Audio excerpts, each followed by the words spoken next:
Waspadai untuk Nightmare adalah bagaimana cara mereka akan menangani Loyi-nya nanti. Mereka nggak bisa terlalu berdempetan apalagi dengan komposisi hero mereka yang mengharuskan mereka untuk dempet sebenarnya. Iya, dan mereka seakan tidak takut kalau ada Loyi juga karena mereka lebih memilih untuk nge-ban Chang'e. Jadi akan seperti apa gameplay mereka? Apakah mereka lebih mengamankan oke, kita main split-split dulu, nggak main war dulu. Tapi ketika mereka nge-split dan hanya bermodalkan beberapa orang saja, dengan mudah hero-hero berdamage tinggi seperti Todak itu bisa nge-kontes. Alright, langsung aja daripada kita bertanya-tanya, langsung kita saksikan dan buktikan di Lane of Dawn. Pertandingan pertama antara Todak dan juga Nightmare, di mana 3 player di midnya sudah ada Moon, sudah ada Moy dan juga Chiku akan berhadapan dengan Linlix dan juga sama-sama supportnya ini. Ya, dan ini kita ngelihat ada Harit juga yang diperebutkan dan sedangkan di area top lane Ada Jasmine-nya udah langsung dipres habis-habisan oleh Momo dan Moy. Ini permainan yang cukup unik juga. Mereka langsung mengirimkan 2 pemain Todak ke area atas, memberikan pressure, memenangkan satu lane, lalu beralih lagi ke area jungle. Dan ini nggak cuma satu lane aja yang mereka acak-acak, tapi jungle dan juga mid lane-nya. Ya bahkan di bottom lane juga udah mulai meriah ya kalau dilihat-lihat. Tapi kalau di area top lane kali ini dari tim Todak sepertinya udah mau komit mengambil dan mengacak-acak buff milik Aldous. Karena kalau misalnya Aldous sampai stacknya banyak, ini bakal menjadi bahaya sekali bagi tim Todak.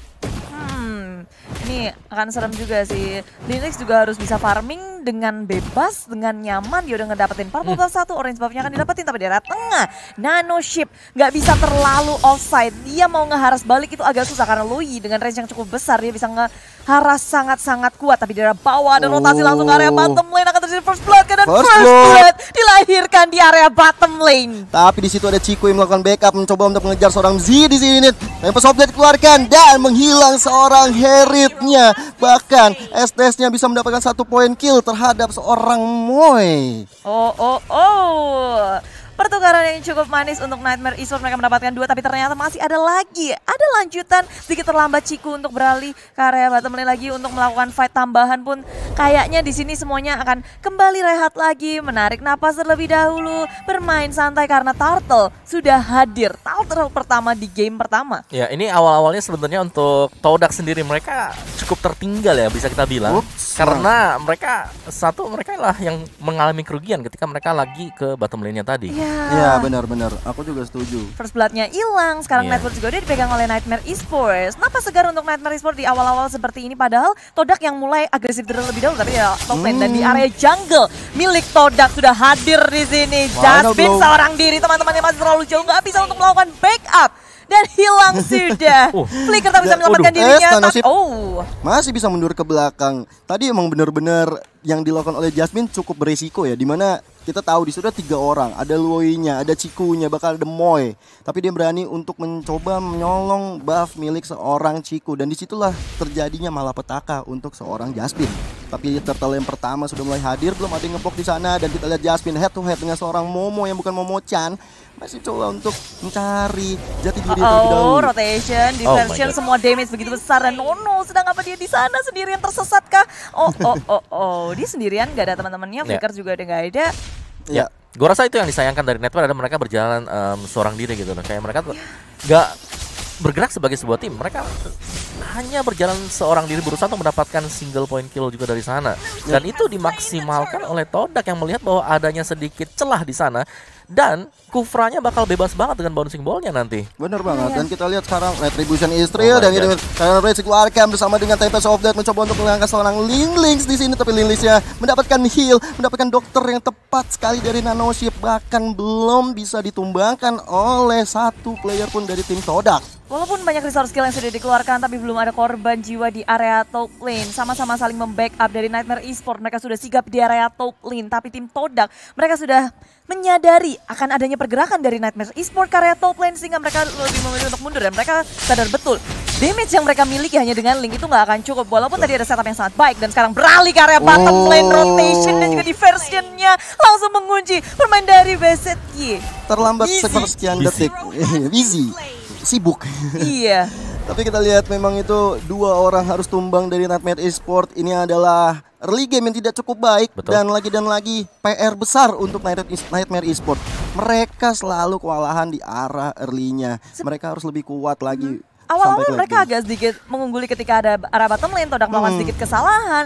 Tapi ketika mereka mulai berjalan sendiri-sendiri, itu dimanfaatkan oleh Todak dan mulai dibalik lagi mejanya. Sendiri seperti saya yang selalu sendiri ya kelakuannya Yeah. Nightmare Esports. Iya. Yeah. Gini nih kalau nge-cash sama orang tua nih. Yeah. Iya. Oke. Ya, tapi memang sih kayak yang tadi mungkin Clara juga udah mention adalah Yap. bahwa Nightmare mereka unggul di early. Cuman ketika mereka lagi leading, mereka kayak masih gak tahu mau ngapain gitu loh. Mereka Iya. lagi leading dikit aja, tapi mereka langsung jalan sendiri-sendiri. Jadi kayak kehilangan arah gitu ya Om ya. Betul, langsung ke punish juga dan itu membuat kayak Nightmare langsung ke pressure lagi. Belum lagi Loyi-nya ini udah mulai kerja tadi rotation dispersion sakit banget. Posisinya itu mereka mungkin agak sedikit lengah dan tengok Ciku aja berani banget dia langsung menuju ke area belakang. Lilixnya Tempest Oblate dimakan langsung. Tadi teman-teman backup dengan sangat baik. Tyron Rage Real world kembali manipulation. dengan sangat baik tapi di area belakang mencoba untuk melakukan balasan dengan zaman proses sudah dikeluarkan busy dengan bantuan healing ke area depan. Sangat percaya diri. Wow. Tapi rotation dan diversionnya menjadi kombinasi menghentikan pengejaran dari Nightmare Esports. Tadi ya Night for a Night dari seorang Momo membuat dan kali ini final blow dikeluarkan untuk menumbangkan seorang Jasmine. Luoy-nya berhasil membuat Jasmine dengan Pak Wito gantung Mau sarung kemana pun tangan. masih belum selesai, masih dikejar ke area belakang. Tapi apa daya, apa yang dia dimiliki tidak cukup dan Momo tidak sempat untuk melakukan backup pula. Terlalu beresiko, terlalu super dive kalau mereka sampai memakan ke area turret yang kedua. Iya. Ini yang patut dikhawatirkan oleh Nightmare ketika mereka melepaskan Loyi, mereka nggak bisa terlalu bebas juga untuk melakukan healing dengan Estes yang ada di belakangnya dia. Karena memang target utamanya udah pasti adalah Aldous. Dan Aldous tadi kalau kita lihat ketika terbuka ada momen yang bisa didapatkan oleh Todak untuk masuk langsung menerjang ke Aldous, itu dilakukan. Mereka bahkan rela untuk turret dive tadi. Iya. Skip turret yang pertama. Itu sih kerugian besar ya. Mereka udah kalah point kill ditambah lagi objektifnya di bottom lane udah harus hancur.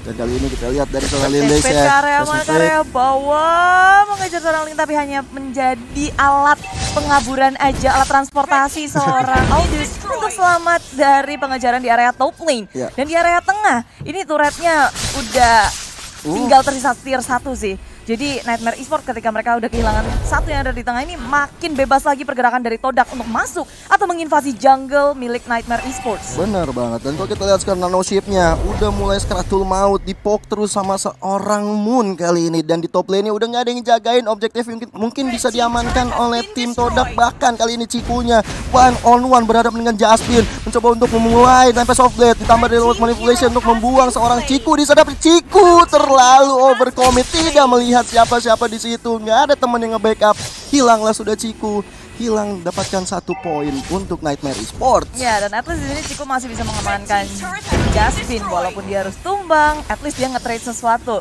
Karena dia udah sulit banget untuk kabur, semua resource skill juga dikeluarkan untuk men-shutdown Ciku. Di sisi teman-teman, dia bawa surprise, chase fate tapi sama kemana pun dan dia terhentikan di area bottom lane. Iya, itu berharap ya ada pemain di sisi yang berbeda dari map. Tidak. Dari Todak, tapi ternyata semuanya dekat dengan dia sih. Iya. Ya tapi luar biasa sih untuk Todak sendiri tadi kalau kita lihat memang Cikunya bisa di pick off di bottom lane, tapi itu sebenarnya ngebukain space juga untuk temennya bisa dapetin outer turret milik dari Nightmare Esports. Lihat di atas dengan juga yang di mid tinggal satu lagi juga itu jalan yang manis banget tadi. Benar-benar, tapi Todak nggak berhenti di situ. Mereka setelah mendapatkan keunggulan yang cukup jauh, mereka Wah. masih Wow. mengharas di setiap lane-nya. Busy di area bottom lane, agak sedikit offside, dimakan langsung oleh Todak. Lagi dan lagi. Itu langsung hilang tadi kena rotation dispersion ya.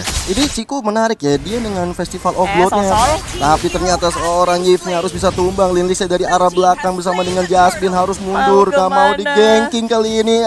Formation seperti Linglings dengan chase fate-nya harus tumbang. Mencoba untuk kabur terbang dengan pesawatnya Aldous Airline. Gak bisa, tetap harus tumbang dong kalau begini ceritanya. Ya itu damage-nya udah sakit banget sih dari Formation, bahkan dia juga pakai flicker untuk mengejar at least semuanya masuk ke area Linlix dan ternyata terbukti damage dia cukup bersama dengan teman-teman membombardir dan Ini sekali sedot hilang semua sih. itu dia. Iya. Tapi cuma kena satu positioningnya. Masih flicker ke belakang dari Sosolnya, masih dicoba untuk bertahan dari kali serangan yang dilakukan oleh Todak kali ini.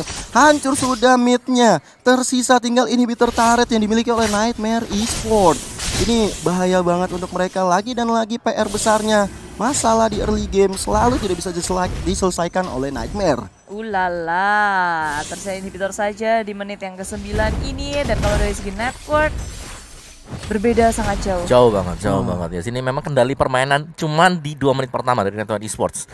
Setelah itu dari Todak mereka pegang semuanya. Ngelihat di mana ada Aldous yang mereka bakal mendekat ke sana, bakal dive in. Karena gue rasa dari Network Esports sendiri mereka nggak nyangka gitu loh. Kalau dari Todak mereka berani untuk langsung menuju ke Aldous. Padahal di backup-an itu ada. Oh, tapi ternyata kali ini dari Zia masih bisa mundur dengan Jaman Force. Tapi entah Soblade keluarkan oleh Ciku. Ciku masih bisa selamatkah kali ini? Masih bisa, ada stamina-nya. Tapi ada Chase Fate yang dikeluarkan oleh Saint Lilix. Apakah mengejar seorang Link? Didapatkanlah sebentar lagi dari seorang Lilix ya. Has been slain. Seorang Ciku. Tyrant Reza sanggup untuk menyelamatkan Ciku, tapi dari belakang sudah ada Moonlight yang dikeluarkan. Healing Final terus fight yang terjadi di area jungle. Nano sudah hilang dan Busy pun demikian, tersisa Jasmine. Seorang diri, semua resource sudah dikeluarkan, tapi Jasmine mencoba untuk menyelamatkan dirinya ke arah yang berbeda. Tapi tengok, Toda tidak peduli. Setelah mereka mendapatkan kemenangan atas War di area jungle, mereka lebih bermain objektif gaming ke area inhibitor di area top lane. 4 orang sudah tumbang. Objektif didapatkan. Nightmare Esports harus lebih coba melakukan defense lebih baik, penyerangan yang lebih baik. Kalau enggak, ini nggak akan bertahan lama. Apalagi Lord yang pertama sudah mulai hadir tengah-tengah lane of down.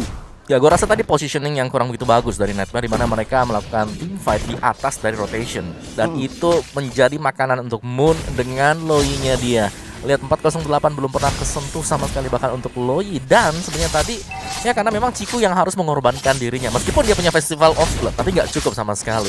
Yap, tapi dengan Festival of Blood itu membuat dia lebih sustain karena lebih sustain lebih lama, betul. Nggak perlu terlalu kurang. Dan ini dia momen dimana ya Ciku memang bisa dapatkan. Tapi lihat pemain-pemain lain dari Nightmare Esports, mereka berdiri tepat di atas rotation. Dan itu combo dengan Dispersion membuat damage yang sangat masif sekali ke arah Nightmare Ya, Esports. sempat mundur dulu, lalu maju lagi. Permainan dari tim Toda begitu baik ketika melakukan fight di area jungle. Tapi kita ngelihat Nightmare Esports ini menjadi mimpi buruk buat mereka sendiri sih. Iya, Betul. aku setuju sih. Ngelepasin Loi, lalu mereka juga pergerakan di awalnya terlihat tidak rapi.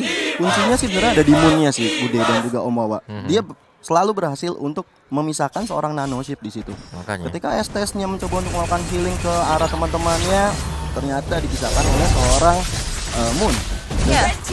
Dan ini sekarang Final Level Blow juga sudah dikeluarkan hanya untuk membersihkan minion. Dan Jasmine hampir saja hilang dengan satu kedipan mata yang dilakukan oleh tim Todak. Sekarang masuk ke area base milik Nightmare Esports dengan adanya Lord. Tanpa Soblade sudah dikeluarkan ke area lini belakangnya. Tapi teman-teman Nightmare Esports masih mencoba untuk melakukan defense. Chase Fate dikeluarkan, tapi base-nya dikeluarkan oleh tim Todak. Tiada yang melakukan pembersihan minion dan semua hilang untuk Nightmare Esports di game yang pertama. 1-0 untuk tim Todak, membawa asa mereka untuk lolos ke playoff lower break.